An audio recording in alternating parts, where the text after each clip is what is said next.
नमस्कार, मी सपना आचरेकर. विवेक डिजिटल मीडियाच्या साप्ताहिक लक्षवेधी कार्यक्रमात तुम्हा सर्वांचं स्वागत. मित्रांनो, गेल्या 8 वर्षात केंद्र सरकारने अनेक चांगल्या योजना आणल्या. जनधन योजना असेल, उज्ज्वला योजना असेल, पंतप्रधान आवास योजना असेल, आयुष्यमान भारत असेल, स्टार्टअप्सना प्रोत्साहन देणाऱ्या काही योजना असतील. या योजनांनी सर्वसामान्यांच्या आयुष्यात सकारात्मक प्रभाव निर्माण केला. त्यांचं आयुष्य सुकर करण्यात त्यांनी महत्त्वाची भूमिका बजावली. पण जेव्हा केव्हा अशा योजना केंद्र सरकार आणतं तेव्हा राजकीय हेतूने त्याविरोधात वातावरण निर्माण केलं जातं. कोणतीही पूर्ण माहिती न घेता त्याविरोधात चुकीचे नॅरेटिव्ह सेट केले जातात आणि लोकांना भडकावलं जातं. याचं ताजं उदाहरण आपण पाहत आहोत. ते म्हणजे संरक्षण मंत्रालयाने आणलेली अल्पकालीन सैन्य भरती योजना. अग्निपथ असं या योजनेचं नाव आहे. तुम्हाला एक गोष्ट माहिती आहे का की देशाच्या तिन्ही सैन्य दलात मिळून 1,15,00,000 जागा रिक्त आहेत. निमलष्करी दलांमध्ये सुमारे 75,000 जागा रिक्त आहेत. गेल्या 2 वर्षातील कोविड काळामुळे सैन्य भरती ठप्प झाली होती. त्यामुळे असलेल्या सैन्य दलावर अतिरिक्त ताण पडतोय.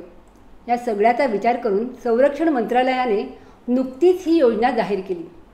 काय आहे ही योजना? तर 18 ते 23 वर्षांपर्यंतच्या तरुणांना 4 वर्षासाठी सैन्यात सामील होता येणार आहे. हे असणार आहेत अग्निवीर. या अग्निवीरांना सैन्य दलासाठी आवश्यक प्रशिक्षण मिळणार आहे. त्यांना योग्य सेवावेतन मिळणार आहे. सर्व भत्ते सुविधा मिळणार आहेत. 4 वर्षानंतर खूप चांगले निवृत्त वेतन मिळणार आहे. नंतरच्या काळात त्यांना वेगळ्या क्षेत्रात नोकरीच्या संधी उपलब्ध करून दिल्या जाणार आहेत. यातील काहींना कायमस्वरूपी सेवेत सामावून घेतले जाणार आहे. एकूणच या योजनेत तरुणांसाठी खूप मोठी संधी आहे. पण दुर्दैवाने देशातील अनेक भागात या योजनेला हिंसक मार्गाने विरोध होते.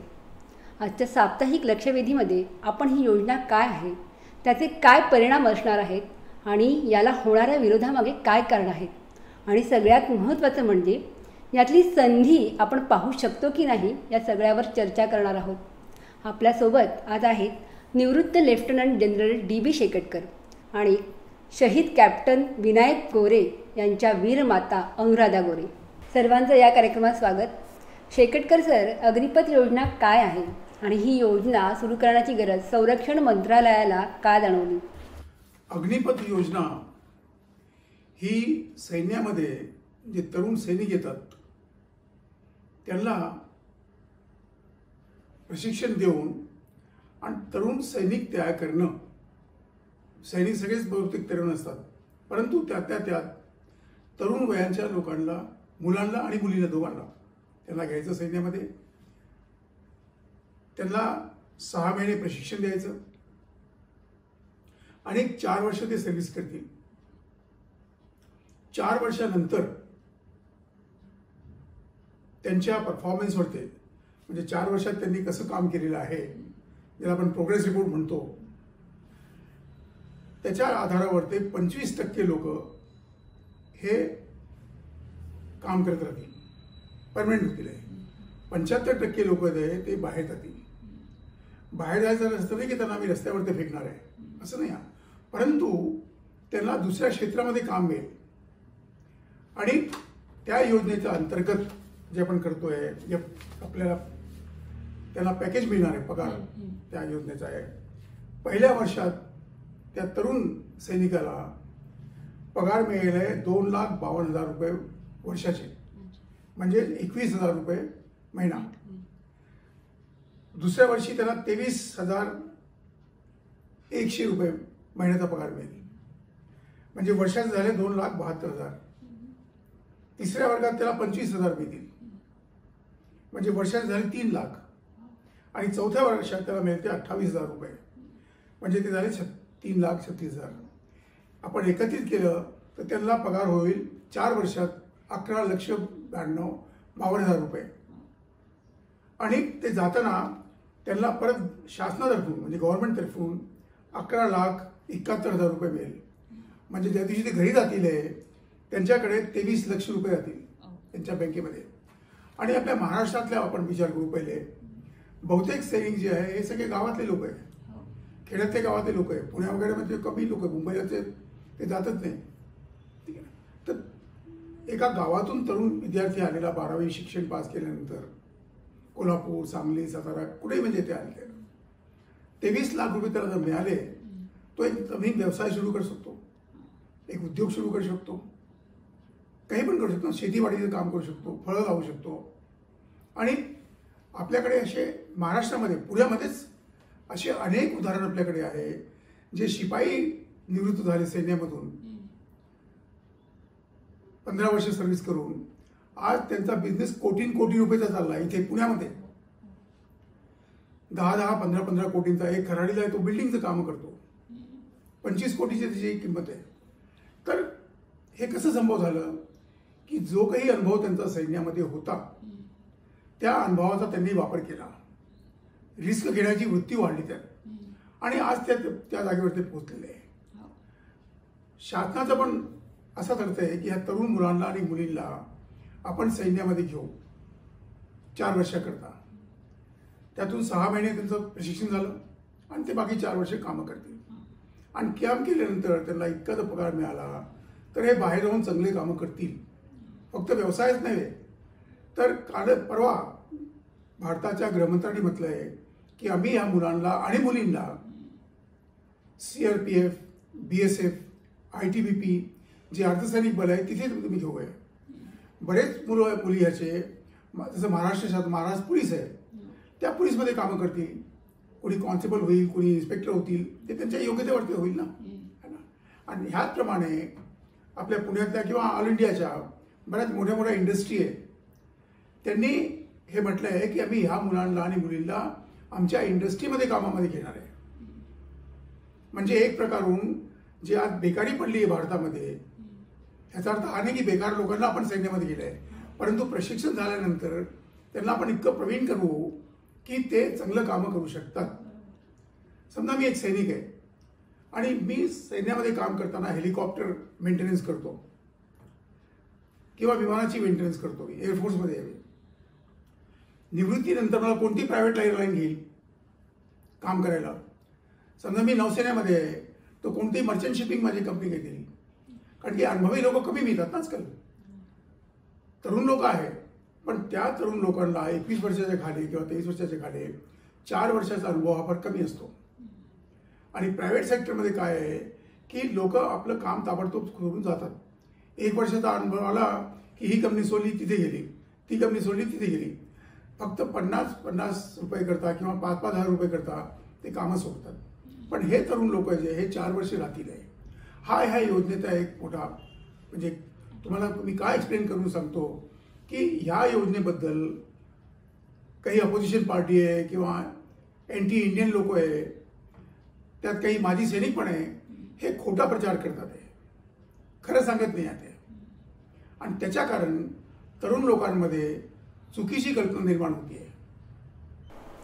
अग्निपथ योजना बनवताना शेकटकर समितीच्या अहवालातील शिफारशींचा विचार करण्यात आला आहे.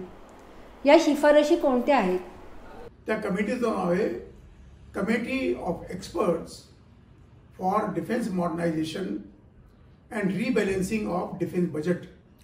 पर्रिकर साहेब जेव्हा संरक्षण मंत्री होते त्यांच्या काळात ही कमिटी झाली होती आणि त्यावर मी 2 वर्ष कामं केली आणि त्या कमिटीचा मी अध्यक्ष होतो. तर कोणीतरी म्हटलं शेकटकर कमिटी, तेव्हा दिवशीपासून ते शेकटकर कमिटी झालेली आहे. खऱ्या अर्थात ती कमिटी ऑफ एक्सपर्ट आहे. त्या कमिटीमध्ये मी म्हटलं आहे, माझे सिग्नेचर तिथे आहे की येणाऱ्या काळामध्ये आपल्याला भारताची डिफेन्स बजेट जो आहे हा फार वाढत चाललेला आहे आणि त्यातला बराच भाग जो आहे हा पेन्शन, पगार, मेंटेनन्स ह्याच्यावर जातो आहे. आज 14.5 लक्ष लोक आपल्याकडे सैन्यामध्ये आहे. त्यांचं राहायचं व्यवस्था सगळं करावं लागतं, मेंटेनन्स करावं लागतं. आणि ह्याकरता आपल्याकडे सैन्याच्या आधुनिकीकरण करता पैसा कमी पडतोय. कारण की शासनाकडे 1 रुपये आहे, त्या 1 रुपयामध्ये त्यांनी 10 पैसे तुम्हाला देतील, 15 पैसे त्यांना देईल, तर त्या 1 रुपयामध्येच देतील ना. एकाचे 2 तर होऊ शकत नाही. तर त्या डिफेन्स बजेटमधून इतर लोकांना पण जायचं आहे पैसा. ह्याकरता ती रिकमेंडेशन केली होती की आपण सैन्याची संख्या कमी करावी, पण ती 2 दिवसात होणार नाही, हळूहळू ती संख्या कमी करावी. आणि दुसरं त्याच्यामध्ये होत आहे की आपण थोड्या वर्षांकरता 5 वर्ष 6 वर्षाकरता तरुणांना सैन्यामध्ये घेऊ त्यांना प्रशिक्षण देऊ, त्यांना कामं करायचे ते, आणि त्यावेळेनंतर ते निवृत्ती होऊन परत हात पगारचा पैसा ते घेऊन बाहेर जातील आणि ते कामं करतील. So the aim is to get more young generation into the arm forces, train them and send them out. हा त्याचा हेतू होता. शेकटकर सर, या योजनेमुळे भारताच्या संरक्षण सिद्धतेत कोणते सकारात्मक परिणाम अपेक्षित आहेत? ही पूर्ण जी योजना आहे ही संरक्षण सिद्धता वाढवण्याकरताच आहे. ज्या कमिटीचा मी उल्लेख केला, तुम्ही म्हटलं शेकटकर कमिटी, त्या कमिटीच्या पहिल्या पॅराग्राफमध्ये मी स्वतः बोल्ड अक्षरामध्ये लिहिलं आहे, इंग्लिशमध्ये सांगतो तुम्हाला. Obesity of numbers does not win you the war. संख्येचा लठ्ठपणा युद्ध जिंकत नाही. आज आपल्याकडे 14.5 लाख लोक आहे सैन्यामध्ये.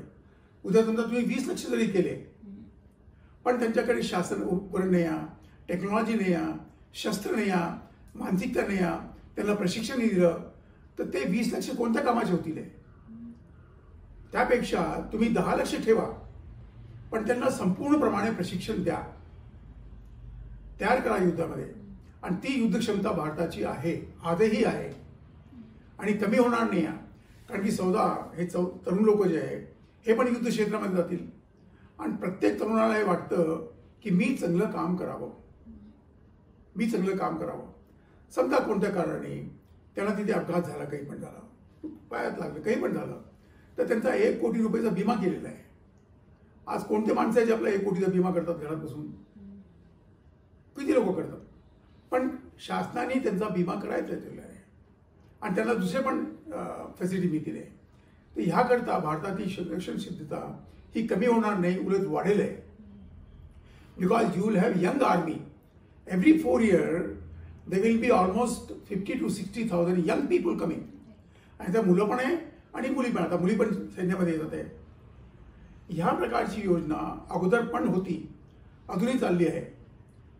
1962च्या युद्धामध्ये मी होतो, 65च्या युद्धात मी पाहिलेलं आहे, 71च्या युद्धात केलं आहे, कारगिल युद्धात मी स्वतः पूर्ण चीनची बॉर्डर पाहत होतो. तर सैन्यामध्ये एक इमर्जन्सी कमिशन होते ऑफिसर, ती फक्त अधिकाऱ्यांकरता होते की जोपर्यंत इमर्जन्सी आहे तुम्ही अधिकारी राहाल.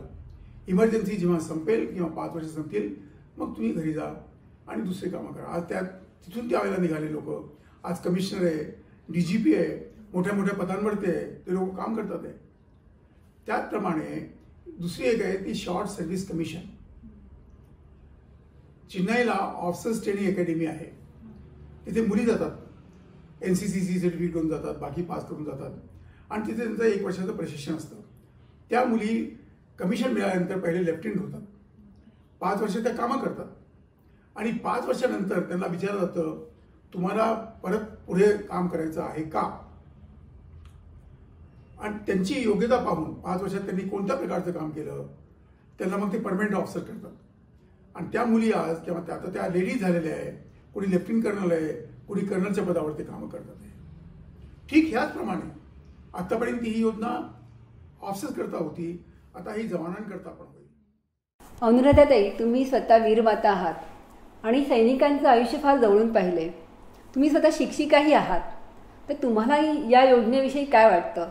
यातील तरुणांसाठी जी संधी आहे ती त्यांनी कशी पाहिली पाहिजे?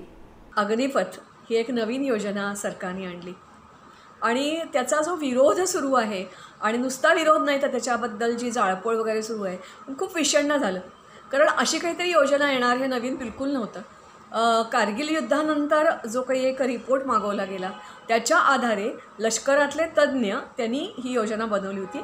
अनेक त्याच्यामध्ये हेतू होते की तरुणांना जास्तीत जास्त संधी मिळावी.